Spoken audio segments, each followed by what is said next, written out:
अस्सलाम वालेकुम दोस्तों, आज Pakistan stock market advance course की क्लास 10 है। तो आज हम सीखेंगे कैश फ्लो स्टेटमेंट होती क्या है। तो इससे पहले वाली वीडियो में क्लास 9 में हमने सीखा है पीएनएल या प्रॉफिट एंड लॉस स्टेटमेंट क्या होता है। आज हम सीखने वाले हैं कैश फ्लो स्टेटमेंट होती क्या है। PNL statement, cash flow statement, ये एक ही तरह के चैप्टर है। अगर आपने पहले वाली वीडियो नहीं देखी तो जाके पहले वो देखें, उसके बाद आपको समझ आएगी। इसमें हमें पता चलता है कि कंपनी ने जो माल बेचा था तो उसका असल में कितना पैसा आया कंपनी के पास।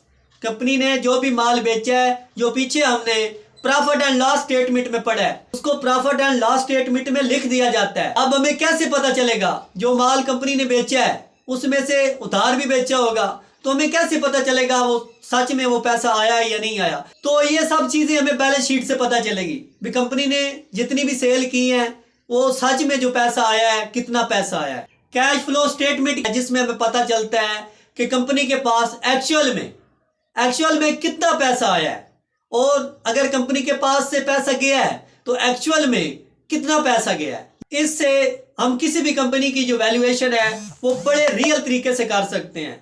हम देख सकते हैं जो कंपनी अपनी सेल बता रही है भाई इतनी सेल उस कंपनी ने की है, उस वजह से ये ईपीएस आया है, अर्निंग पर शेयर इतना आया है, इतनी सेल कंपनी ने की है।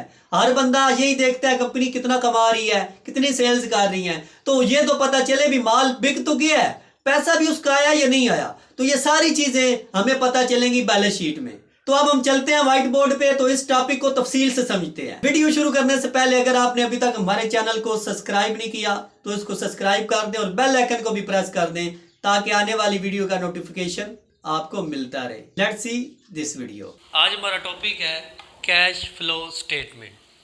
तो इससे पहले जो टॉपिक था प्रॉफिट एंड लॉस स्टेटमेंट वाला, उससे ये टॉपिक जुड़ा हुआ है। तो जिस बंदे ने वो वाला लेसन नहीं देखा तो वो जाके पहले पिछला लेसन देख ले।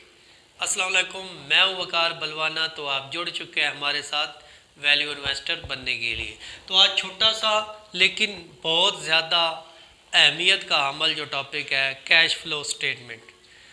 प्रॉफिट एंड लॉस स्टेटमेंट जो हमारा पिछला लेसन था उसमें हमने पढ़ा है कंपनी की टोटल सेल, कंपनी के तमाम खर्चे, अदर इनकम और जितने भी खर्चे होते हैं, टैक्सेस वगैरह, एंड पे जो ईपीएस होता है, सारा हमने पढ़ा है। तो उसमें जो हमें सेल दिखाई जाती हैं उसमें बाज़ औक़ात कंपनियाँ फ्रॉड कर देती हैं। तो आप देखें कि कंपनी किस तरह फ्रॉड करती है और आप किस तरह इससे बच सकते हैं। तो जो कमियां प्रॉफिट एंड लॉस स्टेटमेंट में रह गई थी वो हमारा जो कैश फ्लो स्टेटमेंट है वो पूरी कर देता है। बाज़ औक़ात अगर एक कंपनी 100 रुपये का माल बेचती है और उस पर 20 रुपये प्रॉफिट कमाती है, तो ये जो 20 रुपये हैं जब सेल्स दिखाएगी कंपनी तो उसके साथ प्रॉफिट भी लिख दिया जाएगा प्रॉफिट एंड लॉस स्टेटमेंट में। पीएनएल जो स्टेटमेंट है जब सेल होगी तो प्रॉफिट उसके साथ ही लिख दिया जाता है। मिसाल के तौर पर अगर कंपनी ने उधार पे माल बेचा है तो उसको पैसे 1 महीने बाद मिलने हैं, तो हमको कैसे पता चलेगा सच में कंपनी के पास पैसा आया है कि नहीं आया। सोचने की बात है ना।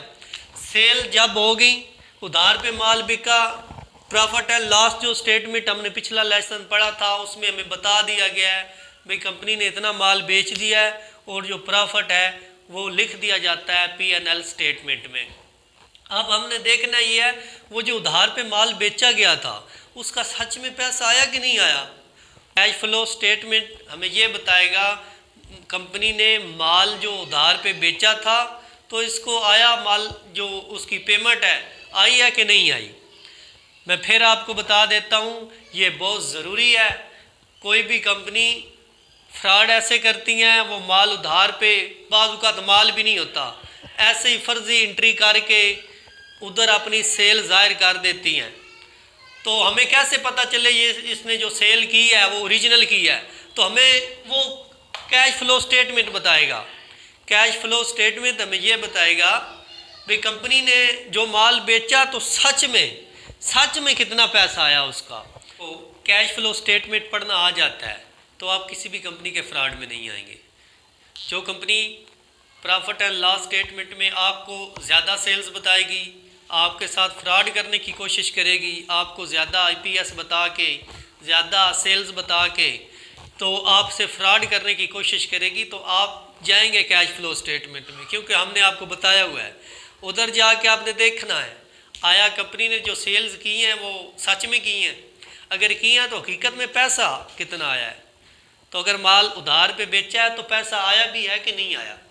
तो कैश फ्लो स्टेटमेंट को आपने ऑपरेटिंग कैश फ्लो में देखना है और उसके बाद आपने 5 साल का लेना है, 5 साल इसको कंपेयर करना है, 5 साल से इसका क्या ऑपरेटिंग जो कैश फ्लो है वो कितना है। तो इसके बाद आपने नेट प्रॉफिट के साथ इसको कंपेयर करना है। अगर आपने वो वीडियो नहीं देखी तो आप नेट प्रॉफिट वाली वीडियो देखें। तो आपने नेट प्रॉफिट अगर 100 रुपये आया है तो कंपनी के पास कितना पैसा आया है जी, ऑपरेटिंग कैश फ्लो में कितना पैसा आया है। अगर 100 का बेचा तो 100 ही आना चाहिए ना, तो अगर 100 नहीं आता तो 2-3% चलता है, 2-3% अगर पैसा कम आए तो चलता है, तो इससे ज़्यादा इतना फ़र्क नहीं पड़ता। तो अगर कंपनी 1-2 माह में अपना जो सेल्स की हुई हैं उसका पैसा कवर कर लेती है तो फिर भी ठीक है। तो आप इसको 1-2 साल में नहीं कह सकते भी कंपनी का कारोबार कैसा है, तो आपने इसका 5 साल का जो ऑपरेटिंग कैश फ्लो है उसको देखना है भी आया कंपनी हर बार ऐसा कर रही है कि कभी कभार या पहली बार हुआ है कंपनी के साथ इसने सेल्स उधार पे दी है और इसको पैसा नहीं आया। तो मैं उम्मीद करता हूँ आपको समझ आ गई होगी cash flow statement. Cash flow statement P&L statement की जो कमियां होती हैं, जो कंपनियां हमें बाईपास करने की कोशिश करती हैं, फ्रॉड करती हैं, ज़्यादा सेल्स बताती हैं, तो अगर आपको पता होगा कैश फ्लो स्टेटमेंट का तो आप उसके धोखे में नहीं आएंगे। तो अपना ख्याल रखिएगा। अगर आपने इस चैनल को नहीं सब्सक्राइब किया तो कर दें और बेल आइकन को भी दबा दें।